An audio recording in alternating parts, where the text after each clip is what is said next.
we'll go ahead and get started here. We've got quarterback Fernando Mendoza. If you have questions for Fernando, go ahead and let us know in the chat and we'll call upon you. We'll go ahead and get started with Jake Curtis from Cal Sports Report. Yeah, hi Fernando. How are you a different quarterback now than you were in the days leading up to the Oregon State game? I would say that I'm an entirely different quarterback, as I've gained a ton of experience playing against two of the top defenses in the Pac-12 with Oregon State and Utah, and just everything, especially going from the practice where we're really kind of formulating the practice to get the starters ready, in a sense, not getting many reps as a third and second string quarterback, to all of a sudden going to game speed reps with Oregon and Utah. I've seen my development, in a sense, expedite and in a sense fast forward, and so I feel a lot more comfortable going to this game than I did the Oregon State game. And as well, it's also helped me a lot from preparing from the Oregon State and Utah game leading up to the USC game. In a way, kind of, I know how to manage my schedule with film, manage school now when I'm actually playing, and kind of all those different things. So it's really been more of an experience aspect. Okay, we'll go to Steve Croner. We'll keep it to a single question the first time around and entertain follow-ups after that. Go ahead, Steve.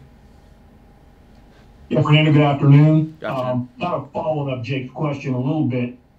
Going into the Oregon State game and now through two games, what's one thing about yourself that you thought, you know what, I can play major college football and this reinforces it? Those two games, you know what, I knew this and I could do this and I've done it.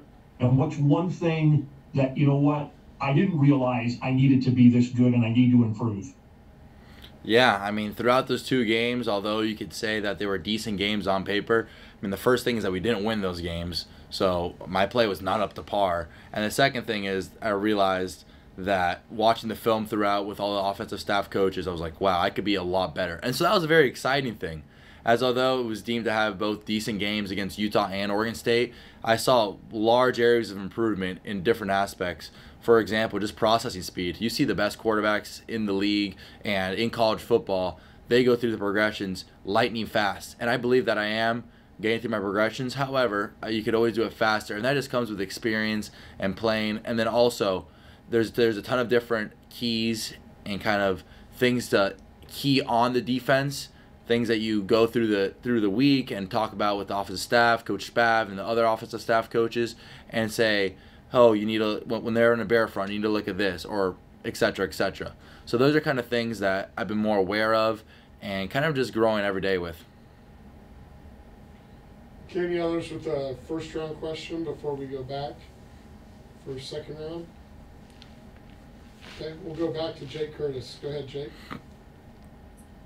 Just a little off topic, but I guess you've seen this stuff about sign stealing and stuff. What do you think about the idea of using what the NFL does? It's just having the receiver in your helmet and getting signals that way.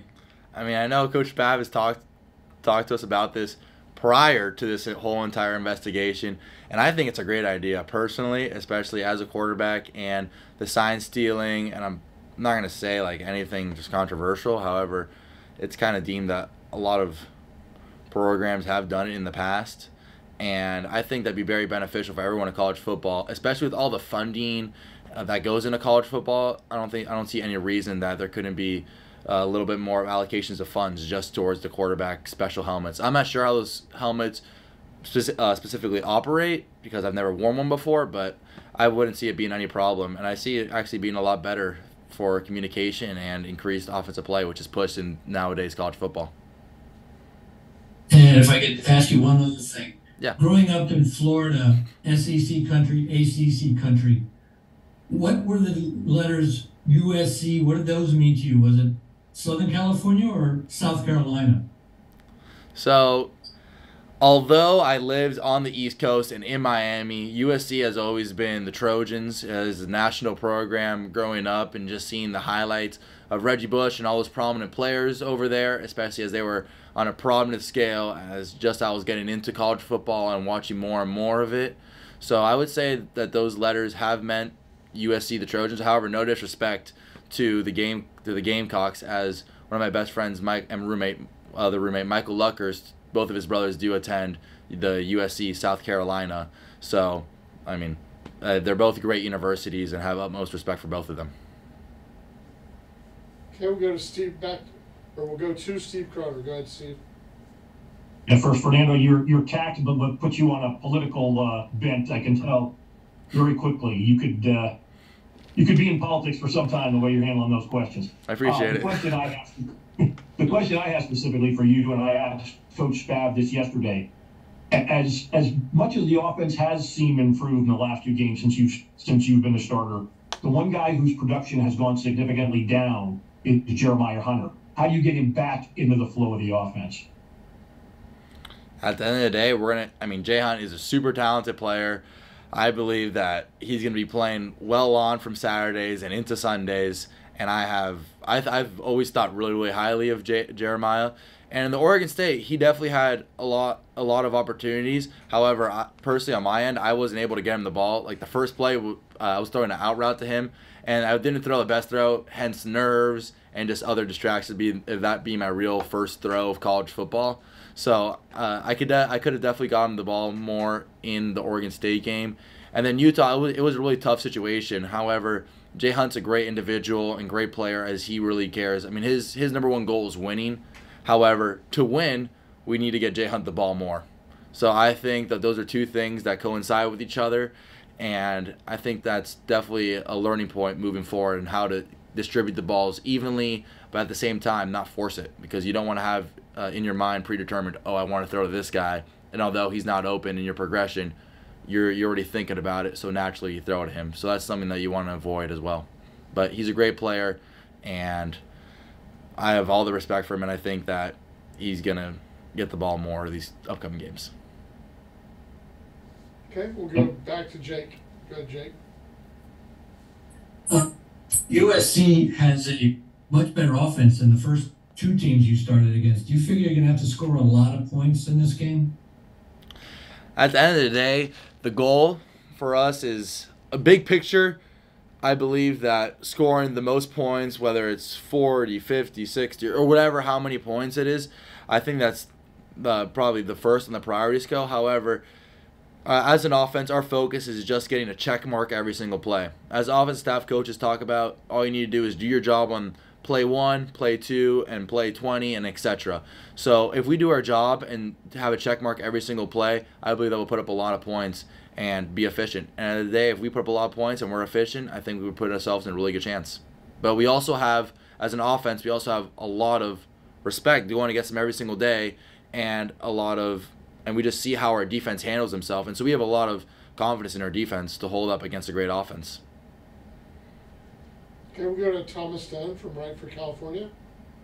Good afternoon, Fernando. I'd be remiss if I didn't ask about the USC defense as a whole. What have you seen from them on film? And I know they get kind of a bad rap when it comes to how people analyze them, but what have you seen? What challenges do they present to you, and where do you feel like you guys can give challenges to them? So first off, I want to state that I think Coach Grinch is a great defensive coordinator. And although they have had a bad rap in the national media of college football and things, I believe a lot of people overlook how great they are. And I know that people a lot talk about how they give up explosive plays, but they also have, in a sense, explosive plays on defense with a ton of sacks and a lot of tackles for loss. So that's something that you want to minimize as an offense, especially as they do have racked up a lot of sacks and a lot of tackles for loss. So seeing that as it could be kind of, in a way, explosive on both ends, that's one thing you see with the USC defense. That they're really talented all across the board, and you don't want to give them those plays. But in all, I think they're a pretty good defense. Thank you. Okay, we'll go to Matt Moreno with Rivals. Hey, Fernando. You obviously alluded to it a little bit earlier, going up against Oregon State and Utah, 2 really talented defenses. Mentioned that kind of maybe fast-tracking you a little bit in your development. How much has that maybe given you some confidence as you face a team like USC and then you have Oregon coming up next to be like, oh, I know what to expect. You're not going to maybe be flustered as maybe if you had played some other teams or some other defenses that weren't as good as the last 2 you faced? Yeah, so my philosophy is in kind of everything, whether it's, especially in this case, football, and everyone always wants to, especially with young quarterbacks, they want to ease them in by getting them reps, kind of garbage time reps, and then getting them into lower competition games, and then putting them into the fire. However, I think the best way to develop someone is just pushing them into the fire. And I think for me that's the case. And I believe that it was great to being pushed in against two of these top defenses, Oregon State and Utah, to then now go against the road against two more ranked opponents, USC and Oregon. So I think it presents itself a great challenge. And I do agree with what you're saying. Maybe the Oregon State game, in the beginning of the game, I was a tad flustered. But now going back from the Utah game, which has a great crowd, they had a great joint of the crowd, and I'd say it was really loud over there. So going from those two experiences, a home experience and an away experience at I'd say a hostile environment, it's great to kind of take that experience and going on to these next two ranked games that I think we have an amazing shot at winning. Thank you. Okay, any other questions for Fernando? Let us know in the chat.